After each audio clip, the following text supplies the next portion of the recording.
What's going on, everybody? My name is Daniel Harms, fantasy film analyst here at Football Guys. It's another fantastic Friday, which means I have two more players. I'm going to go into some of their stats, get into their tape, and then tell you whether I'm in or out on them this year. We're going to start off with Tampa Bay Buccaneers running back Rachaad White. He's currently running back 23, overall player 62 on the consensus board at footballguys.com.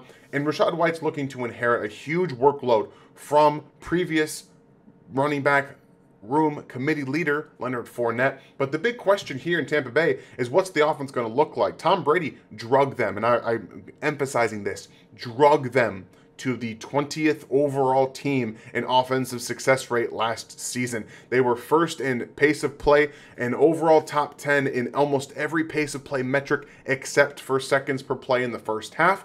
They also led the NFL in pass attempts, which does not surprise me. The Tampa Bay Buccaneers running back room had 141 running back targets last season. There's a ton that's going into this. Rachaad White, again, had 50 receptions as a rookie. There's a lot of talking about him going to continue to get a bump in that workload. But let's get into the tape, talk a little bit more about his stats and really what's going to happen this season with Rachaad White.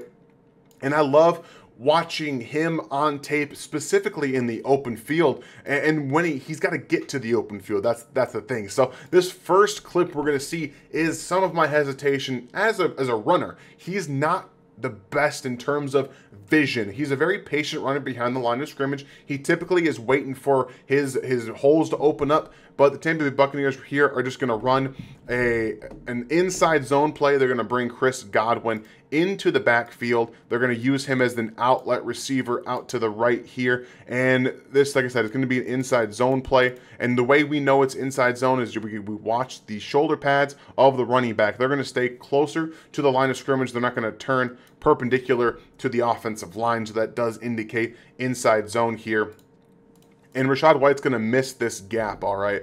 This is the big problem that I have. So you have, again, he's looking here. All right, this giant hole over here is where he should be going. So the patience, again, is to allow the defense to unfold for the offensive line, to allow some of these doubles to hit. And right here, the double team from number 70 and this guy right here, this guard, the center and the guard, completely displaces this defensive tackle, which allows number 70 to then block to the next level. So Rachaad White should be bouncing this right over here and making a big play out of it. Instead, he goes for 2 yards on this play at best and misses the hole.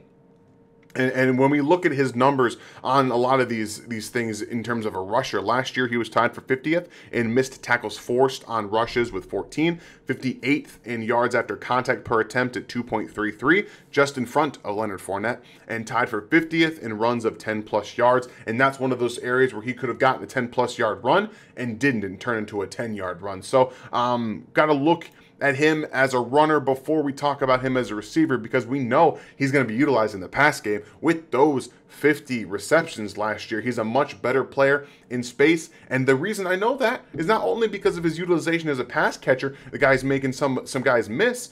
He had much more gap runs last year, 91 to 35 zone runs, and that just shows you they want to get him in space. And as a space player, he's such a unique tool player because he has 326 yak yards on his receiving, which was 17th among all running backs. He had 10 missed tackles forced on those receptions, and which was 15th in the NFL.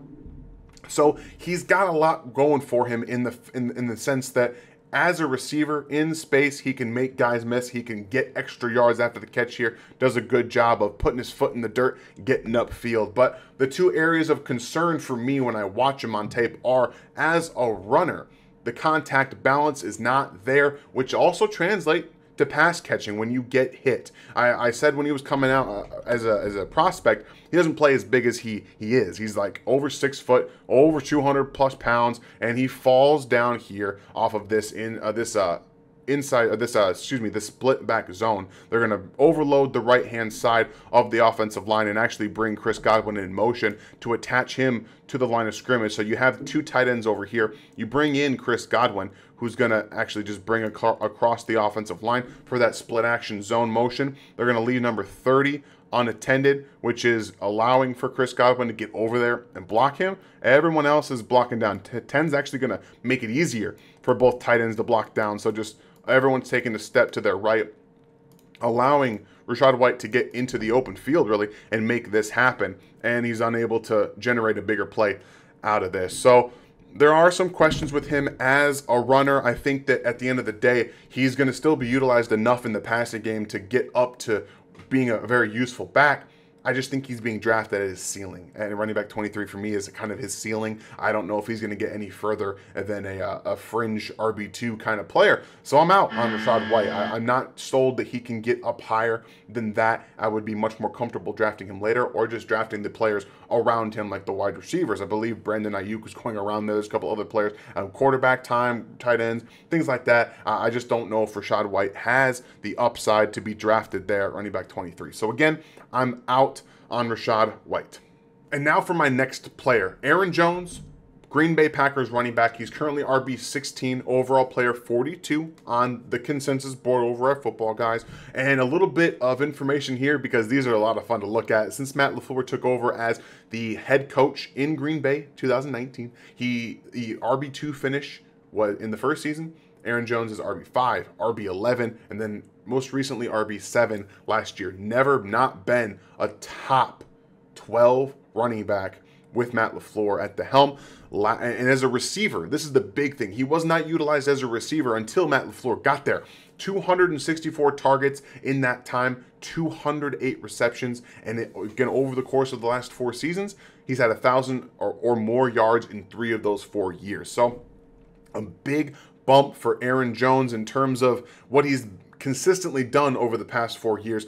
A.J. Dillon's making, a case to be taken a little bit higher. Does that bring Aaron Jones down? How are we going to see the two utilized this season? Let's go ahead and check out the tape and see how Matt LaFleur likes to do it, because he comes out here with a pony personnel, which is 21 personnel, which has 2 running backs or a fullback and a running back, however you want to qualify it. They use A.J. Dillon and Aaron Jones here, which I love. I love watching both of them on the field. You have the thunder and the lightning aspect, which is a lot of fun. And then they run counter with A.J. Dillon going to the left-hand side. They run counter away from A.J. Dillon. That's a lot of fun too. So you get your more explosive and your faster, your weaver running back into space with counter.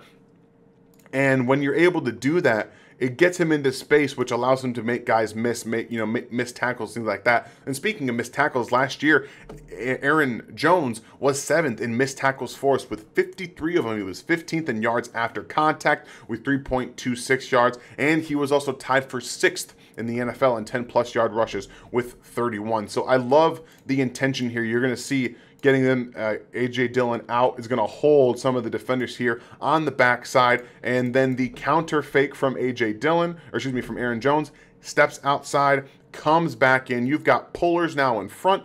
Boom, kick out from the guard. Boom, and then a pull lead block from the tight end. Loving it. And then Aaron Jones is just able to put his foot in the dirt, get upfield, make a guy miss, break another tackle, and then get going. So he's an explosive player, consistently getting downhill. You can be utilized in outside zone, inside zone, and power and gap schemes. That's a lot of fun as well. And then as a rusher, he's very intentional. I like the way that he's able to set up runs and able to get extra yards out of them here. And they're starting off behind the sticks, and they're going to switch the play up here. Aaron Rodgers does a good job, as he always does, changing the play a little bit. We talked about split zone with the Tampa Bay Buccaneers, and they're going to do the same thing here for the Green Bay Packers.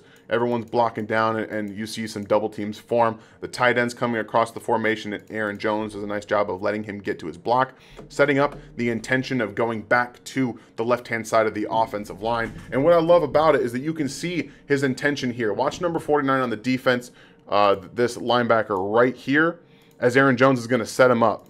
Right here, He stops, waits for that tight end to get through, freezes number 49, buys a little bit of extra time to get out to, the left-hand side, which is the intention of getting few extra yards there. So Arron Jones, a very good runner in terms of creating big plays, but also adding yards where you don't necessarily see them there, buying himself a few extra yards. And in terms of, as a receiver, he's one of the best receiving running backs in the NFL. Here, he's going to high point a ball that's behind him, flips around and catches it, gets into space, makes a guy miss, getting up the right-hand sideline. I love watching him with the ball in his hands. That's why Green Bay does what they do. That's why Matt LaFleur started throwing him the football a little bit more. He realized that he has one of the best pass catching running backs in Green Bay, so why not utilize him that way? I'm not entirely sure what Jordan Love's going to bring to the table as passing to a running back here. But again, Arron Jones out of the backfield, making big plays down the field. A couple concerns that we might have are, A.J. Dillon cutting into his workload as a runner. He's done it with touchdowns. We've seen Arron Jones's, rushing touchdowns go down in each of the past 3 years. He had 2 rushing touchdowns last year. And the big question is that, what's Jordan Love going to bring? Is he going to continue to target him at this rate? I don't know if we're going to see plays like this from Jordan Love, but from what we've seen in the preseason, you never really know. So the ability to catch passes, to make plays off script, and then to go like this, go over a defensive back or a linebacker and make a play up on the ball in the air is a very underutilized tool for running backs. It's hard to get those average depth of target down the field for the running back. So I like seeing the utilization there. For me, when I look at Arron Jones, the stats, the way he's utilized, the offense that he's in, the offensive line that he's behind, I'm all in on Arron Jones. I am in on him this year at running back 16. I think he's going to continue to strive as a top 12 running back in fantasy. And when you consider they have one of the better offensive lines in football, the way he's going to be used with Matt LaFleur, there's no reason for me to not be in at that ADP and that cost for Arron Jones. A fantastic player and a guy who can really elevate your fantasy teams this year. I hope you guys enjoyed this breakdown, some of the stats and the information that I gave you, and we'll continue to have these throughout the preseason. You guys, please enjoy your weekend. We'll see you next time.